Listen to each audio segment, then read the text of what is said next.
Dans cette nouvelle vidéo, je vais vous montrer comment modifier du code Bootstrap, comme vous avez envie de le faire. Ok, on va chercher, supposons, comme j'avais vous montré au début, donc la navbar, la barre de navigation.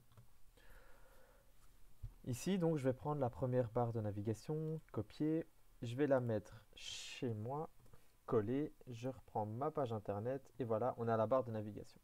La barre de navigation, vous remarquez bien qu'elle a une certaine couleur, que les boutons sont noirs, qui est marqué navbar, home, link, qu'il y a le bouton search, etc. Ok, maintenant on va modifier tout ça. Maintenant vous vous dites, voilà, j'aimerais bien modifier la couleur de fond de ma barre de navigation. Vous allez tout simplement aller dans Bootstrap et vous allez mettre, donc on appelle ça le background color, vous devez le savoir maintenant. Voilà, ici Bootstrap vous propose plein de background color. Il y a le BG Primary, BG Secondary, BG Success, etc. Mais si vous regardez ici, par exemple, on prend le BG Primary qui est ici. Vous remarquez que ceci est le contenu. Donc le contenu c'est quoi? Regardez le point BG Primary, c'est en fait ici le point BG Primary. Mais le BG Primary est mis où? Il est mis dans une classe et il se trouve là. Donc maintenant, j'ai bien remarqué que le BG Primary se retrouvait dans une classe. Je regarde ici donc tous les backgrounds qui existent, très bien.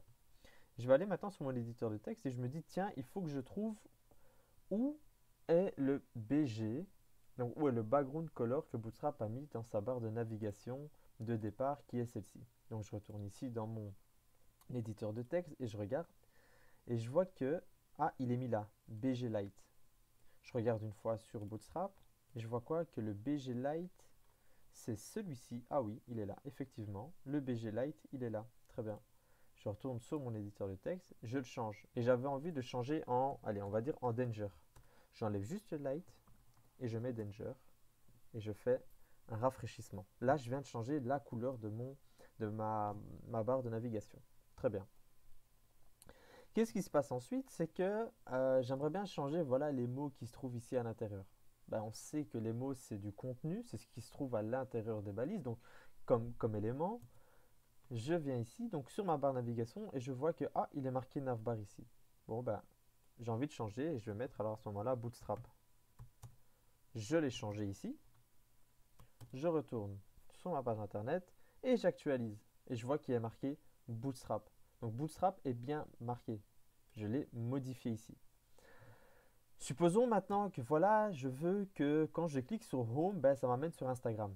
Et alors je regarde ici où se trouve le Home. Ok, le Home est là. Ah, le Home est dans un A. Le href qui me permet de faire des liens, ok. Alors ici, je mets http://www.instagram.com. Je rafraîchis ma page et vous avez remarqué qu'il n'y a rien qu'à changer parce qu'on ne le voit pas. On n'a pas du tout changé le contenu, on a juste changé ce qu'il y avait derrière le home. Maintenant, bon, on a le home qui est ici, je vais le changer et je vais mettre Instagram. Je rafraîchis, voilà, j'ai Instagram. Du coup, que quand je vais cliquer dessus, ça m'amènera sur Instagram. Là, je viens de modifier la barre de navigation. C'est-à-dire que maintenant, vous pouvez tout faire. Vous avez ici le disabled. Ok, le disabled, c'est quoi? C'est qu'il va rendre inactif un élément. Très bien.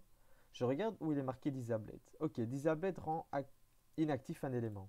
Je regarde ici et je vois, oh, un disabled. Par contre, si je l'enlève, vous allez voir la couleur, elle va changer. De inactif, elle va passer comme ceci. Voilà. Là, là maintenant, mon bouton est bien actif. Le disable permet de désactiver un élément. Voilà, et là, je le rends encore inactif. Vous pouvez également, supposons que voilà, j'ai envie de supprimer ceci parce que ceci ne m'intéresse pas. Très bien, je vais regarder où se trouve Search. Ok, le Search, il est là. Ça, c'est le bouton. Du coup, si c'est juste l'input, en fait, l'input, c'est ça. Alors, qu'est-ce que je fais? Je vois la forme, je l'enlève tout simplement. J'ai enlevé la forme, je réactualise et la forme y est. Qu'est-ce qui se passe maintenant? C'est que je viens de modifier donc ma barre de navigation. Voilà, ma barre de navigation, je la voulais comme ceci, etc., etc. Maintenant, si je veux la modifier avec le CSS, regardez, j'ai fait beaucoup de modifications, j'ai rien mis dans le CSS. Maintenant, j'ai envie de modifier dans le CSS. En fait, vous voyez que nav a déjà ici, que la barre de navigation ici a déjà une classe. Si je lui dis maintenant, .navbar, et que je lui dis, je veux un background color, on va dire un background color yellow, on va vérifier si ça fonctionne. Ok, ça ne fonctionne pas. Pourquoi? Parce que il y a déjà ici le BG Danger. Tandis que si je l'enlève, mon background devient jaune. Donc du coup, je peux modifier en CSS ce que j'ai envie personnellement. Bootstrap, lui, vous donne plusieurs éléments, donc plusieurs couleurs, mais vous pouvez également les changer par vous-même. Si vous voulez vous-même changer un élément, ben, vous pouvez totalement utiliser votre CSS. C'est même recommandé pour certains cas. D'accord? Donc là, je viens de mettre ma barre de navigation en jaune. Et ça n'avait pas fonctionné. Pourquoi? Parce que les propriétés de Bootstrap prennent le dessus sur le CSS. Tandis que si j'enlève le CSS, si j'enlève le background de Bootstrap, eh ben, ça fonctionne. Si je n'enlève pas, ben, Bootstrap reprend le dessus. Ok, maintenant on va parler avec donc maintenant on va essayer de modifier donc une carte. D'accord? Donc si j'arrive ici, voilà, je vais prendre la carte. CARD. Enter.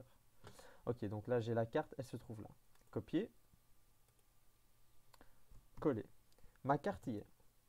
Je rentre sur ma page internet. On voit que ma carte est là avec mon background color jaune parce que parce que j'ai bien enlevé ici le BG Danger. Ok, donc là je suis dans ma carte. Très bien. Vous avez vu qu'il me manque simplement l'image. Mais il y a la balise IMG. Du coup, qu'est-ce que je dois faire ici? Je vais dans mes fichiers, je crée un nouveau dossier que j'appellerai IMG. Je vais sur internet. Supposons que voilà, je vais aller sur la page d'accueil Home. Je vais faire enregistrer l'image sous. Ah, ici on ne peut pas l'enregistrer du tout. Donc je vais aller tout simplement là. Je vais mettre Bootstrap. Voilà, image. Et je vais prendre cette image-ci. Enregistrer l'image sous. Elle est en format PNG. Je vais aller dans le dossier que j'ai créé, donc dans Bureau, Bootstrap. Oh, on voit bien qu'il y a le dossier IMG. Et je l'enregistre. Ici, il est en format PNG, super. Qu'est-ce qui se passe? Je viens ici et maintenant, dans mon image SRC, je rappelle mon dossier image, ma première image. Je viens ici, je rentre sur ma page internet et on voit bien que mon image y est. Je veux changer les textes, pas de souci. Je suis dans ma div où se trouve toute ma carte. Voilà, ici c'est le premier titre, carte title. On voit que le carte title est bien là. J'écris Bootstrap. Je rafraîchis pour voir si ça fonctionne bien. Ok, super. Maintenant, j'ai le P avec, dans mon paragraphe, il y a un petit texte. Je change et je mets, voilà, je découvre Bootstrap. Je rafraîchis, oh, je découvre Bootstrap. Maintenant, on a le Go Somewhere. Vous voyez qu'il est dans un A. On peut le changer et on peut mettre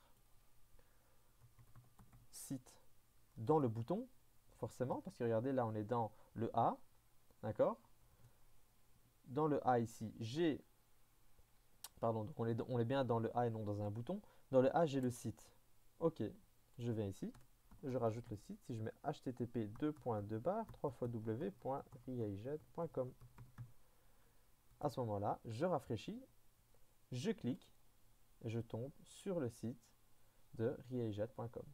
Là, je viens de modifier totalement une carte. Là, j'ai modifié les textes, j'ai mis une image, etc., etc. Vous pouvez également jouer sur les dimensions. Vous pouvez jouer sur les dimensions de la carte. J'en veux plus grande, j'en veux plus petite. Il faut bien alors aller rechercher les classes. Voilà, ça c'est la carte body. Ensuite, je lui rajoute une certaine dimension, etc., etc.